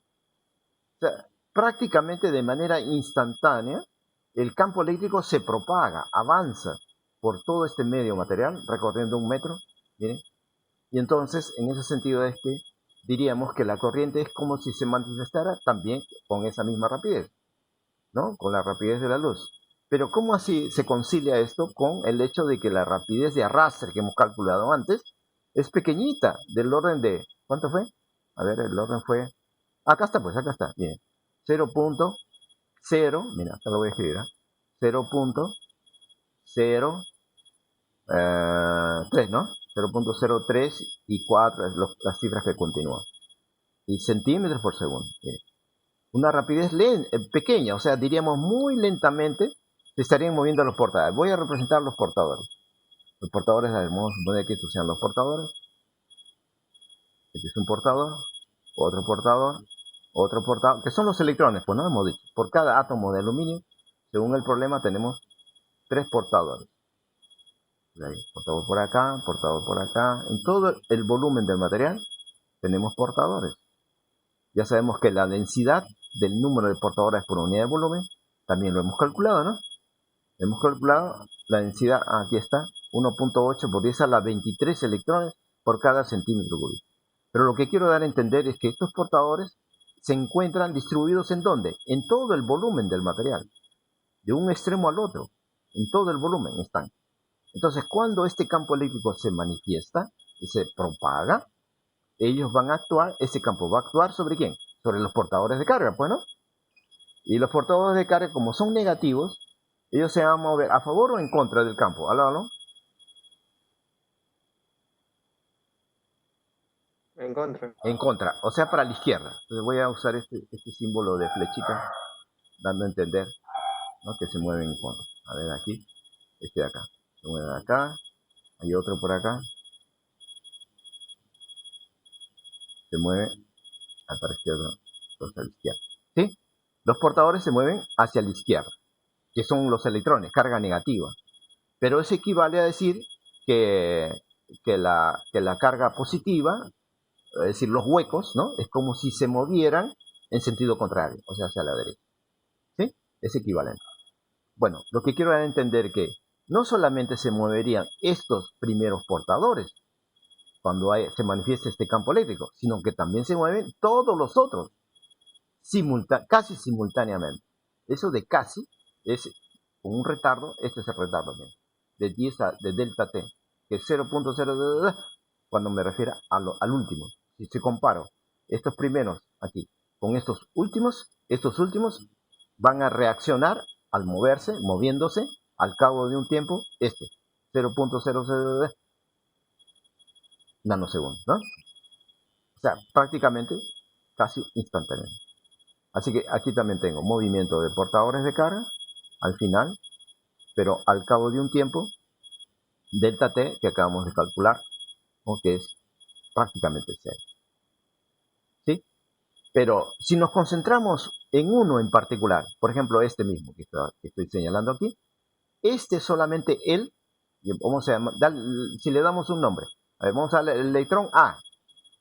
Ya, si ese es el electrón A, el A, se va a mover con qué rapidez, con este, de 0.034 centímetros, o sea, lento, pero solo él, pero es su movimiento, la corriente eléctrica, disculpen, en otras palabras, no depende solamente de este único portador, sino es de todos los portadores posibles, ¿no? Que hay en todo el volumen, incluyendo los que están por acá también, ¿no? Acá al comienzo.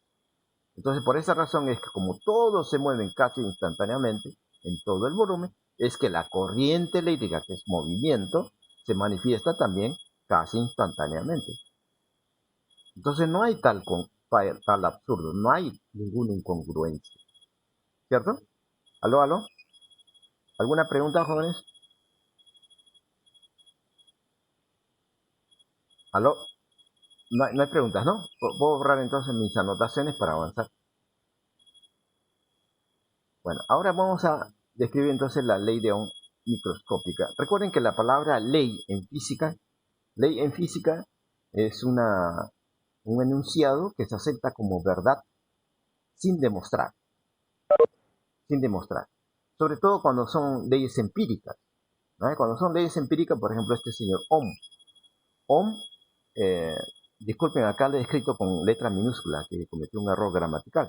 Es O mayúscula, porque es apellido de un físico alemán, me parece, Ohm, y él descubrió experimentalmente que, bueno, no fue él estrictamente cuando me refiero a esta relación que estoy señalando como 7, actualmente se le reconoce como ley de Ohm, pero en realidad este señor Ohm no fue quien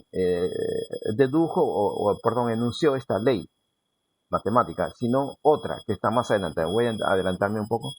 Esta es la ley de Ohm, esta, que nos dice que apenas se aplica un voltaje entre los extremos de un alambre conductor, como aquí a la derecha estoy representando un alambre cilíndrico, surge una intensidad de corriente o una corriente con una intensidad. Entonces resulta que estas dos magnitudes, voltaje y corriente, son proporcionales. Esto es la correlación matemática que Ohm descubrió en su momento, en su época. Y el coeficiente de proporcionalidad es R, llamado resistencia eléctrica. ¿Sí? Esta es la ley empírica. Pero actualmente, ¿no? Con el avance, pues, ¿no? La teoría, ¿no? Por supuesto, de electricidad, se ha llegado a esta otra relación matemática que se refiere al mismo fenómeno de corriente eléctrica que aquí, de este, pero que desde el punto de vista microscópico. Por eso se llama ley de Ohm microscópico. El prefijo micro da a entender un factor de escala, ¿no? Que es muy pequeño. O sea, estamos hablando del orden de 10 a la menos 6, comparado con las dimensiones llamadas macroscópicas. Macroscópicas se llama a las dimensiones de los cuerpos, ¿no? El orden de la magnitud de los cuerpos, de sus dimensiones que nos rodean, pues, ¿no? En nuestro día a día. Tenemos cuerpos con tamaños del orden de centímetros, de metros, ¿sí? Entonces se dice que estamos en una escala macroscópica. O inclusive hasta kilómetros puede ser, ¿no? Con objetos ya muy grandes. Y la escala microscópica es lo opuesto de eso. Es decir, lo opuesto significa, el prefijo micro da a entender la millonésima parte. O sea, del micrometro sería, ¿no? Micrometro, el factor de 10 a la menos 6. Entonces, la ley llamada ley de Ohm microscópica sería una expresión matemática que es análoga a esta de aquí, pero a escala microscópica. Y es esto, justamente. J, densidad de corriente, igual a Sigma es un coeficiente de proporcionalidad llamada conductividad eléctrica, por E intensidad de corriente. Bueno, este coeficiente es siempre positivo, entonces quiere decir que el pseudo vector J, densidad de corriente, resulta proporcional o paralelo al vector E, intensidad de corriente. Bueno, para demostrar que esto es cierto, bueno, ¿por qué digo demostrar? Bueno, por un lado sabemos que las leyes son enunciados que se aceptan como verdad, ¿no? Bueno, es que en la época, como ya decía, ahí hice la aclaración de que la verdadera ley en realidad fue esta de aquí. Y esta es una ley empírica en su época. Pero actualmente, esta expresión que fue presentada como ley en su momento, en su época, actualmente se puede deducir, o sea, se puede demostrar. Entonces, toda aquella propiedad o relación matemática que se demuestre en física, entonces no sería ley, se llama propiedad simplemente o teorema. Así que estrictamente en nuestra teoría moderna de electricidad debería llamarse teorema de Ohm o propiedad de Ohm, algo así, ¿no? Teorema, tal vez. Pero ¿por qué en la literatura entonces se le sigue llamando ley? Simplemente por un reconocimiento al trabajo que hizo este señor Ohm. Por eso, que históricamente ha quedado registrado como ley. Y hasta ahora nadie en la literatura se atreve a cambiarle el nombre a la categoría ley, porque hay un consenso a nivel mundial de seguir llamándole ley. Pero es solo por reconocimiento, ¿no?, a este señor Ohm, repito, ¿no? ¿Ok? Porque debería llamarse teorema, porque se puede demostrar. Esta expresión llamada ley se puede demostrar. Cuando se demuestra ya no es ley, sino teorema o propiedad. ¿Ok? Entonces, aclarado el término ley, en realidad debería ser teorema. Entonces, ¿qué se puede demostrar? Entonces, para demostrar que esta relación es cierta, lo que voy a hacer es partir de esta otra propiedad anterior. ¿Se acuerdan? J, pseudo vector J, densidad de corriente, resulta proporcional a la velocidad de arrastre de deriva. A ver, para recordar, estamos atrás. Aquí, ¿no? Miren, originalmente comenzamos de esta definición de J, densidad de corriente, como cuánto de intensidad de corriente hay por cada unidad de área, y habíamos demostrado más atrás que la intensidad de corriente se expresa en función de la rapidez de arrastre o de deriva, aquí con esta relación 3, así que cuando diferenciamos, obtenemos aquí en este número, reemplazamos, el área se va y queda esta relación. Esta es la relación, ¿no?, que en principio expresa las propiedades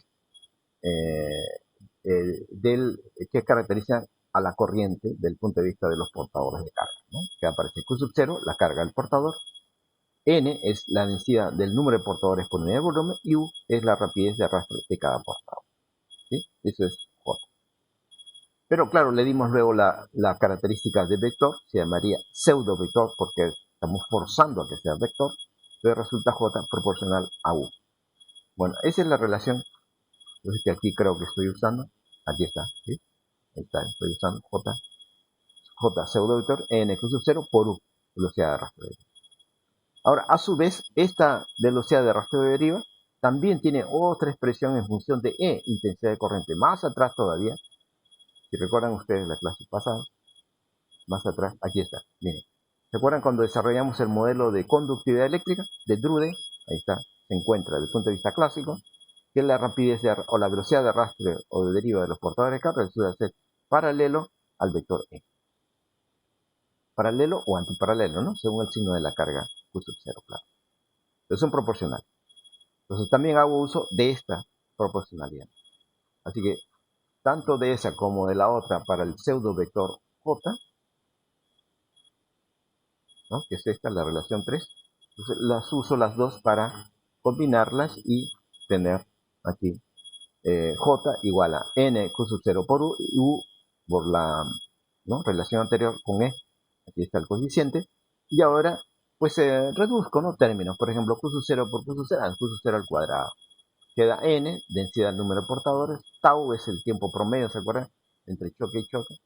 Y M sub 0 es la masa de cada portador. Así que todo esto sería un coeficiente que se denota como sigma, una sola letra, sigma, del alfabeto griego.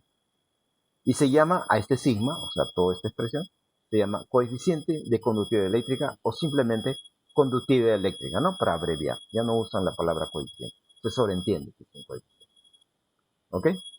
Entonces queda así, que J igual a un sigma, que es el coeficiente, que es toda esta expresión, por E. Entonces lo que queríamos demostrar, ¿no? Y esta es la expresión llamada ley de Ohm microscópica. Ahora, más adelante vamos a considerar otra magnitud que se denota con la letra Rho, que es parecida, ¿no? O es igual a la misma letra Rho del alfabeto hebreo para designar densidad, ya sea de carga, densidad de masa, ¿no? Así que para evitar confusión, acá simplemente cuando escribimos Rho se refiere a la resistividad, así se llama eléctrica. Y cuando querramos denotar densidad de masa, tendremos que escribir Rho y un subíndice M. Rho sub M sería densidad de masa. Si nos referimos a la densidad de carga volumétrica, entonces sería Rho sub Q, ¿no? Para no confundir las tres magnitudes, ¿sí? Cuando solo se escribe Rho, entonces de aquí en adelante va a significar resistividad eléctrica, así se llama. Y se define como siendo igual a la inversa de la conductividad, la inversa del signo. Esa es su definición. Entonces, en unidades, ¿cuáles serían las unidades de sigma? Coeficiente de conductividad eléctrica en el sistema internacional. Bueno, las unidades de sigma dependen de las unidades que tenga Rho. Es más, históricamente primero se ha definido sigma, o Rho, perdón, y después se ha definido sigma. Así que por eso, primero defino entonces la unidad de Rho, resistividad, que es ohmio por metro. Ohmio, todavía no conocemos esta unidad ohmio. Es que, como le decía, históricamente primero se definió la unidad de ohmio, es decir, la ley de Ohm macroscópica, esta de acá. Esta es la primera que históricamente se ha conocido, y entonces se le dio una unidad para R, resistencia, que se llama ohmio, en honor a Ohm precisamente, ¿no? Se usa la primera letra de su apellido O, pero la letra O se escribe en griego, del alfabeto griego, por eso resulta ohmio. Ohmio, letra mayúscula, O mayúscula, en griego. Ohmiometro es la unidad de Rho, resistividad. Entonces, esa fue la unidad que primero se definió y entonces, a continuación, ahora podemos definir sigma en unidades. Sería la inversa de ohmio metro. Pero la inversa de ohmio solamente, a eso se llama Siemens, en honor al apellido de otro personaje, otro científico alemán también, por cierto, de cuyo apellido se toma la primera letra para denotar o simbolizar a la unidad de medida Siemens, se llama, que es la inversa de ohmio. ¿Ok? Entonces quedaría la unidad de conductividad Siemens por metro. Así sería.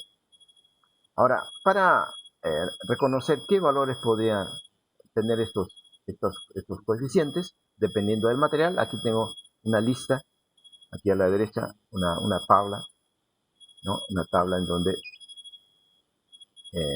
aparecen algunos materiales, claro, no todos, ¿no? Algunos. Entonces aquí en la columna de la izquierda tengo los materiales, por ejemplo, plata. Plata sabemos por otro lado que es un metal y es un buen conductor. ¿Cuánto es sigma? Su coeficiente de conductividad, ahí está, en Siemens por metro, 0.68 por 10 a la 8. O sea, en notación científica debiera haber escrito 6.8 por 10 a la 7, ¿no? Por 10 a la 7. El cobre, 5.8 por 10 a la 7. Oro, un poquito menor, 4 puntos por 10 a la 7, ¿no? Cada vez va disminuyendo.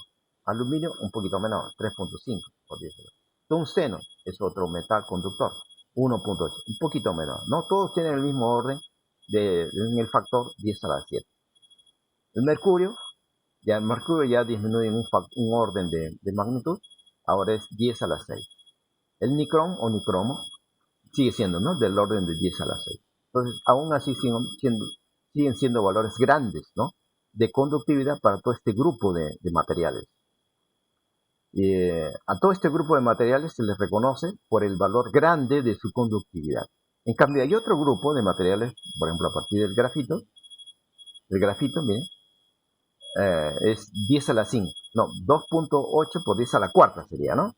Por 10 a la cuarta, 2.8. Y aquí el germanio ya es notablemente menor, 2. El silicio, menor aún, 10 a la menos 4. O sea, es un factor de diferencia con el grafito de 10 a la 8.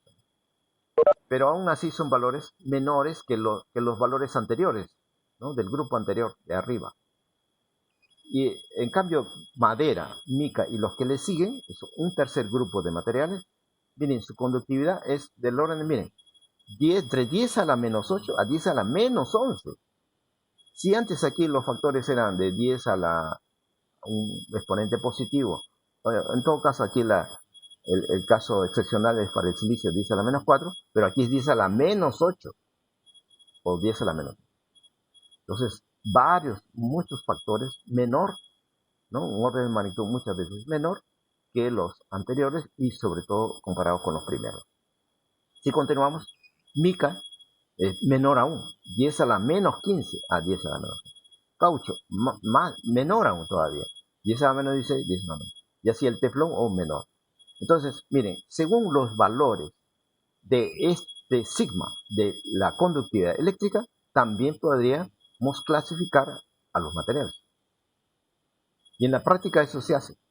En la práctica, para tener una mejor idea de si un material es conductor o semiconductor o aislante eléctrico, como aquí ocurre en esta tabla, entonces es más razonable y aceptable fijarse de manera cuantitativa qué los distingue uno de otro.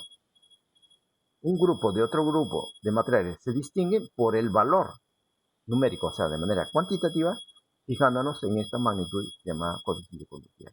Cuando mayor es el valor de la conductividad eléctrica, entonces más o mejor conductor es el material.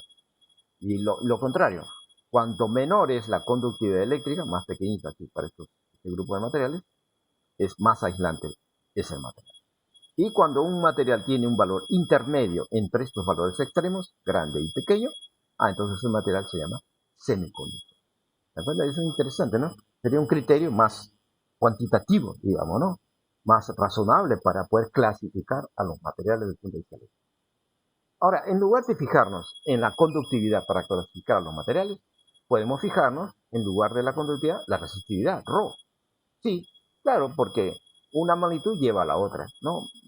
Vean ustedes, recuerden que la resistividad Rho se ha definido como la inversa de la conductividad. Vale decir que para los conductores que tienen alta conductividad, querría decir que ellos mismos van a tener baja resistividad, porque es la inversa. Cuanto mayor sea sigma, menor será Rho, la resistividad, porque es la inversa. En otras palabras, un material será conductor cuanto menor sea su resistividad. Y un material será más aislante cuanto mayor sea su resistividad. O sea, la inversa, bueno, porque para un aislante la conductividad era pequeñita y entonces al invertir la resistividad sería pues grande, ¿no? Al contrario. Y para valores intermedios de resistividad pues tendríamos los semiconductores, ¿no? Entonces sería una manera equivalente de clasificar a los materiales desde el punto de vista eléctrico, pero en términos cuantitativos, porque nos estamos refiriendo al valor de ya sea de la conductividad o de la resistividad. Y estos valores, cuando se muestran en tablas, deben estar asociados a una cierta temperatura, porque los materiales cambian sus propiedades, mecánicas, eléctricas, todas las propiedades que puedan tener, dependiendo de la temperatura. Esto es algo conocido.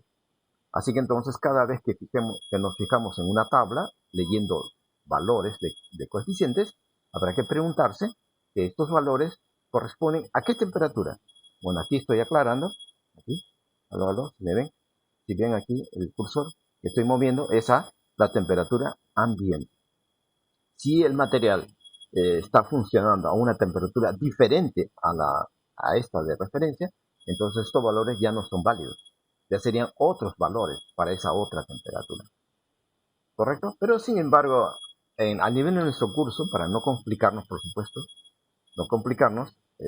vamos a asumir que cuando los dispositivos, los materiales están, o por los cuales pasa corriente, vamos a asumir pues que la temperatura se mantiene, ¿no? 20 grados centígrados, por ejemplo, para considerar estos valores de conductividad y de resistividad. ¿Ok, jóvenes? Aló. Jóvenes, ya nos ganó creo el tiempo, son las 6, ¿no? Bueno, creo que ahí nos quedamos entonces, ¿no? En la siguiente clase continuamos entonces con ley de Ohm macroscópica. Ingeniero, creo que Creo que la clase del viernes se perdió porque cerró con todo y grabación. Antes de abandonar reunión, creo que tienen que tener la grabación y de ahí recién puede salir. Ah, sí, es cierto. Sí, tal vez eso hice. No recuerdo bien, no recuerdo bien qué hice, que cuando yo quise subir a la nube, pues no se había completado la grabación, la conversión, porque el Webex tiene un software que convierte la grabación que hace a otro formato, el formato de la nube. El formato de la nube es diferente al de Webex. Entonces Webex tiene un convertidor. Entonces ese convertidor funciona cuando está activa la grabación. Y yo parece que interrumpí algo hice que interrumpí la grabación, entonces se interrumpió el convertidor. Entonces finalmente ya no pude subirlo a la nube. Pero repito, no se preocupen porque el contenido, como ya dije, de esa clase es exactamente el mismo que yo ya hice para las otras secciones C y D de la fecha del día, como ya le dije, del martes 11, del 11 de agosto. O sea, si ustedes ingresan a la nube, en el drive de la nube del Google, en el drive del Google, ustedes ingresan, porque supongo que ahí está pues la lista de todas las clases, ¿no es cierto? Pues ahí está por fechas. Sí, así es. Está por fechas y por secciones. Entonces no, por favor, pueden acudir o identifiquen la grabación de las secciones C y D del día 11 de agosto. Esa clase es la que corresponde al día viernes en nuestra sección. Las secciones E y D. Sí, ingeniero. ¿Ok? Así que no Sí. se preocupen, es lo mismo.